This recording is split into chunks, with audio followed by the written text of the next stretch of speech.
ನಮಸ್ತೆ ಸ್ನೇಹಿತರೆ. ಸಾಮಾಜಿಕ ಜಾಲತಾಣದಲ್ಲಿ ಒಂದಷ್ಟು ಕ್ವಶನ್ಗಳು ಓಡ್ತಾ ಇದೆ, ಒಂದಷ್ಟು ಜನ ಪ್ರಶ್ನೆಯನ್ನು ಕೇಳ್ತಾ ಇದ್ದಾರೆ, ತುಂಬ ಜನ ಬರ್ಕೊಂಡು ಇದ್ದಾರೆ. ಏನು ಅಂತ ಹೇಳಿದ್ರೆ, ದರ್ಶನ್ ರೇಣುಕಾಸ್ವಾಮಿಗೆ ವಾರ್ನಿಂಗ್ ಮಾಡಿ ಕಳಿಸ್ಬೋದಿತ್ತು, ಪೊಲೀಸ್ನವರಿಂದ ಕಂಪ್ಲೇಂಟ್ ಕೊಟ್ಟು ಮಾಡ್ಬೋದಿತ್ತು, ಅಥವಾ ಬೇರೆ ಇನ್ನೊಂದು ಥರದಲ್ಲಿ ಅದನ್ನು ಹ್ಯಾಂಡ್ಲ್ ಮಾಡ್ಬೋದಿತ್ತು ಅಂತ ಹೇಳ್ತಾರೆ. ಆದರೆ ಅವ್ರು ಆ ರೀತಿ ಯಾಕೆ ಮಾಡಲಿಲ್ಲ, ಅಷ್ಟೊಂದು ಅವಕಾಶಗಳಿದ್ರು ಅವ್ರು ಯಾಕೆ ಮಾಡಲಿಲ್ಲ ಅನ್ನೋದನ್ನು ನಾವು ಒಂದು ಸ್ವಲ್ಪ ಸೈಕಾಲಜಿಕಲಿ ಅನಾಲಿಸಿಸ್ ಮಾಡೋಣ. ಮೊದಲನೇದಾಗಿ, ಯಾವುದಾದ್ರೂ ಒಬ್ಬ ವ್ಯಕ್ತಿ ತನ್ನನ್ನು ತಾನು ಸಾಬೀತುಪಡಿಸ್ಬೇಕಾದ್ರೆ ಎರಡು ಥರದಲ್ಲಿ ಸಾಬೀತುಪಡಿಸ್ತಾನೆ. ಒಂದು ಫೋರ್ಸ್, ಇನ್ನೊಂದು ಪವರ್.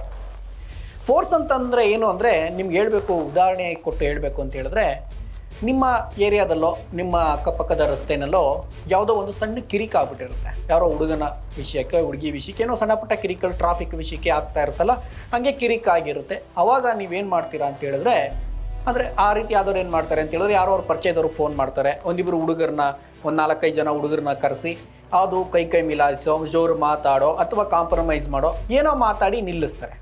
ಸೊ ಇದು ಫೋರ್ಸ್.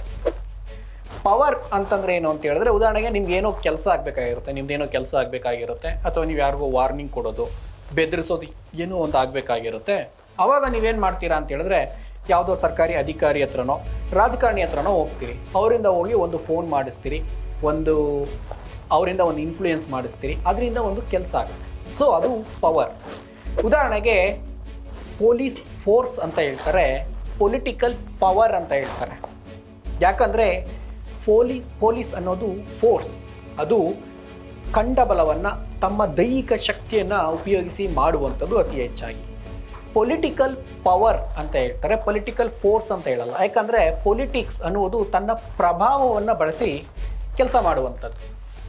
ಇಲ್ಲಿ ದರ್ಶನ್ ಏನು ಅಂದ್ಕೊಂಡಿದ್ದಾರೆ ಅಂತ ಹೇಳಿದ್ರೆ, ಇಲ್ಲಿ ನಾನು ಯಾವುದೇ ರೀತಿಯಂಥ ಪ್ರಭಾವ ಬಳಸಬೇಕಾದಂಥ ಅವಶ್ಯಕತೆ ಇಲ್ಲ, ಬರೀ ಫೋರ್ಸಿಂದನೇ ಆಗುತ್ತೆ. ಏನು ನನ್ನ ಜೊತೆ ಹುಡುಗರಿದ್ದಾರೆ ಅಥವಾ ನನ್ನ ಪರಿಚಯದ ಇದ್ದಾರೆ, ಅವರಿಂದ ಕರ್ಕೊಂಡ್ಬಂದು ಏನೋ ಮಾಡೋಣ ಅಂತ ಹೋಗಿ ತನ್ನ ಫೋರ್ಸನ್ನು ಬಳಸೋದಕ್ಕೆ ಹೋಗಿದ್ದಾರೆ, ಪವರ್ನ ಬಳಸೋದಕ್ಕೆ. ಯಾಕಂದರೆ ಇದು ತುಂಬ ಸಣ್ಣ ವಿಷಯ ಅನಿಸಿದೆ ಇವ್ರಿಗೆ, ಇದಕ್ಕೆಲ್ಲ ಪವರ್ ಏನು ಬೇಕಾಗಿಲ್ಲ, ಫೋರ್ಸಿಂದನೇ ಹ್ಯಾಂಡ್ಲ್ ಮಾಡ್ಬೋದು ಅಂತ ಅವ್ರಿಗೆ ಅನಿಸಿದೆ ಅನಿಸುತ್ತೆ. ಹಾಗಾಗಿ ಅವರು ಪವರ್ ವಿಷಯಕ್ಕೆ ಹೋಗೇ ಇಲ್ಲ. ಆದರೆ ಅವ್ರಿಗೆ ಮುಂಚೆ ರಾಜಕಾಲುವೆದೆಲ್ಲ ಸಮಸ್ಯೆ ಆದಾಗ ಅವರು ಪವರ್ನ ಬಳಸಿ ಅದು ಏನೇನಾಯಿತು ಅಂತ ಇಡೀ ರಾಜ್ಯದ ಜನತೆಗೆ ಗೊತ್ತಿದೆ.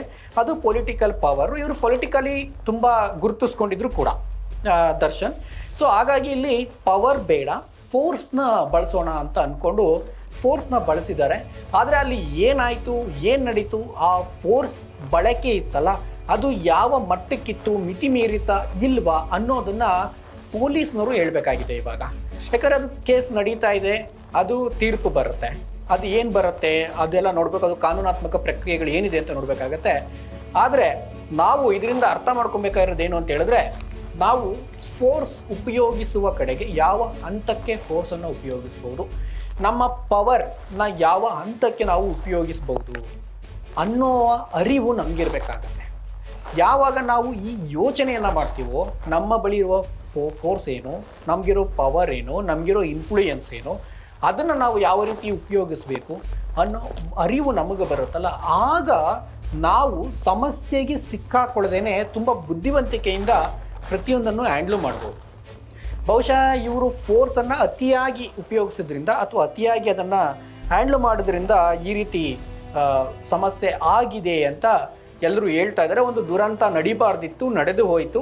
ಆದರೆ ಇಲ್ಲಿ ಕಾನೂನು ಅನ್ನುವಂಥದ್ದು ಅದರ ಕೆಲಸ ಮಾಡೇ ಮಾಡುತ್ತೆ. ಯಾಕಂದರೆ ನಾವೊಂದು ವ್ಯವಸ್ಥೆಯ ಭಾಗ ಆಗಿರೋದ್ರಿಂದ ಕಾನೂನು ಅದರ ಕೆಲಸ ಮಾಡುತ್ತೆ. ಆ ನಡುವೆ ಇಲ್ಲಿ ದರ್ಶನ ಅಭಿಮಾನಿಗಳು ಹೋಗಿದ್ದಾರೆ, ಅವರು ಕೂಡ ಒಂದು ಫೋರ್ಸ್, ಅಭಿಮಾನ ಅನ್ನೋದು ಫೋರ್ಸ್. ಆ ಫೋರ್ಸ್ ಹೋಗಿ ಅವರು ಕೂಡ ಅಲ್ಲಿ ಆ ನಟನಿಗೆ ಈಗ ಆಯ್ತಲ್ಲ ಅಂತ ನೋವು, ಹತಾಶೆ, ದುಃಖ, ಕೋಪ ಎಲ್ಲವನ್ನ ಹೊರ ಹಾಕ್ತಾ ಇದ್ದಾರೆ. ಮತ್ತೊಂದು ಕಡೆ ಪವರ್ ಇರೋರು ಕೂಡ ಅವ್ರದ್ದೇ ಆದಂಥ ದಾರಿನಲ್ಲಿ ಪ್ರಯತ್ನ ಮಾಡ್ತಾ ಇದ್ದಾರೆ. ಆದರೆ ಒಂದನ್ನು ಅರ್ಥ ಮಾಡ್ಕೊಬೇಕು, ಇಲ್ಲಿ ವ್ಯವಸ್ಥೆನಲ್ಲಿ ಯಾವ ಒಂದು ಪ್ರೋಸೆಸ್ ಇದೆಯೋ, ಯಾವ ಒಂದು ಪ್ರೋಸೆಸ್ ನಡೀತಾ ಇರುತ್ತೋ, ಅಥವಾ ಆ ವ್ಯವಸ್ಥೆ ಈ ರೀತಿ ನಡಿಬೇಕು ಅಂತ ಇರುತ್ತೋ ಅದು ಹಾಗೆ ನಡೆಯುತ್ತೆ. ಅದನ್ನು ನಾವು ಯಾವುದೇ ಕಾರಣಕ್ಕೂ ಸಾಮಾಜಿಕ ಜಾಲತಾಣದ ಅಭಿಪ್ರಾಯಗಳಿಂದಾಗಲಿ ಅಥವಾ ಈ ಅಭಿಮಾನಿಗಳದ್ದು ನೋವು, ಕೋಪ, ಹತಾಶೆನ ಏನವರು ಹೊರಗಡೆ ಆಗ್ತಾ ಇದ್ದಾರೆ ಅದರಿಂದಾಗಲಿ, ಅಥವಾ ಈಗ ಕೆಲವೊಬ್ಬರು ಪವರ್ ಯೂಸ್ ಮಾಡಿ ಬಳಸ್ತಾ ಇರೋರಿಂದಾಗಲಿ ಇದರಿಂದ ಯಾವುದೇ ಬದಲಾವಣೆ ಆಗೋದಿಲ್ಲ. ಅದು ಏನಾಗಬೇಕು ಅಂತ ಕಾನೂನಾತ್ಮಕ ಪ್ರಕ್ರಿಯೆಯಿಂದ ನಮಗೆ ಗೊತ್ತಾಗುತ್ತೆ. ಆದರೆ ಈ ಘಟನೆ ಏನು ನಡೀತಿದೆ ಇದು ಪ್ರತಿಯೊಬ್ಬರಿಗೂ ಒಳ್ಳೆಯ ಪಾಠವನ್ನು ಕಲಿಸ್ಕೊಟ್ಟಿದೆ. ಮೊದಲನೇದಾಗಿ ಯಾರು ಕಲಿಸ್ಕೊಟ್ಟಿದೆ ಅಂತ ಹೇಳಿದ್ರೆ ಸಾಮಾಜಿಕ ಜಾಲತಾಣದಲ್ಲಿ ಅಸಭ್ಯವಾಗಿ ವರ್ತಿಸ್ತಿದ್ದವ್ರಿಗೆ ಇವರಿಗೆ ಪಾಠ ಆಗಬಹುದು. ಮಹಿಳೆಯರ ಜೊತೆ ಅಸಭ್ಯವಾಗಿ ನಡ್ಕೊತಿದ್ದವ್ರಿಗೆ ಒಳ್ಳೆ ಪಾಠ ಆಗಬಹುದು. ಮತ್ತು ಕಾನೂನನ್ನು ತಾವೇ ಕೈಗೆತ್ತಿಕೊಳ್ಳುವ ಪ್ರಬಲರಿಗೂ ಕೂಡ ಇದು ಪಾಠ ಆಗುತ್ತೆ. ಹಾಗೂ ಈ ಎಲ್ಲದರ ನಡುವೆ ನಾವು ಅಭಿನಂದಿಸಬೇಕಾಗಿರೋದು ಪೊಲೀಸ್ ವ್ಯವಸ್ಥೆನ, ಪೊಲೀಸ್ ಫೋರ್ಸನ್ನು ತುಂಬ ಅಭಿನಂದಿಸಬೇಕಾಗತ್ತೆ. ಯಾಕಂದರೆ ಈ ಪ್ರಕರಣದಲ್ಲಿ ಅವ್ರ ಮೇಲೆ ಬರ್ತಾ ಇರುವಂಥ ಫೋರ್ಸ್ ಆಗಲಿ, ಅವ್ರ ಮೇಲೆ ಬೀಳ್ತಾ ಇರುವಂಥ ಪವರ್, ಇನ್ಫ್ಲೂಯೆನ್ಸ್ ಏನು ಅನ್ನುವಂಥದ್ದು ನೀವು ಯಾವ್ದಾದ್ರು ಕಾನೂನು ತಜ್ಞರನ್ನು ಅಥವಾ ಡಿಪಾರ್ಟ್ಮೆಂಟ್ ಒಳಗಡೆ ಇರೋರನ್ನ ವಿಚಾರಿಸಿದ್ರೆ ಗೊತ್ತಾಗುತ್ತೆ. ಹಾಗೆ ನಡೀತಾ ಇದೆ. ಏನೇ ಆಗಲಿ, ಕರ್ನಾಟಕ ಪೊಲೀಸ್ ಅನ್ನೋದು ಇಂಡಿಯಾದಲ್ಲೇ ತುಂಬ ಉತ್ತಮವಾದಂಥ ಹೆಸರಿರೋದು, ಅದು ನಡೀತಾ ಇದೆ. ಅದು ತನ್ನ ಕೆಲಸವನ್ನು ಮಾಡ್ತಾ ಇದೆ. ಅದರ ಜೊತೆಗೆ ನಾವು ನಮ್ಮ ಫೋರ್ಸ್ ಲಿಮಿಟ್ ಏನು, ನಮ್ಮ ಪವರ್ ಲಿಮಿಟ್ ಏನು, ನಾವು ಎಲ್ಲೆಲ್ಲಿ ಹೇಗೆ ಬಳಸಿ ಅದನ್ನು ನಮ್ಮ ಒಳಿತಿಗೆ ಉಪಯೋಗಿಸ್ಕೊಬೋದು ಅನ್ನೋದನ್ನು ನಾವು ಚೆನ್ನಾಗಿ ಒಂದೊಂದು ಸಲ ಅದನ್ನು ಟೆಸ್ಟ್ ಮಾಡಿ ನೋಡ್ಕೊಬೇಕಾಗತ್ತೆ.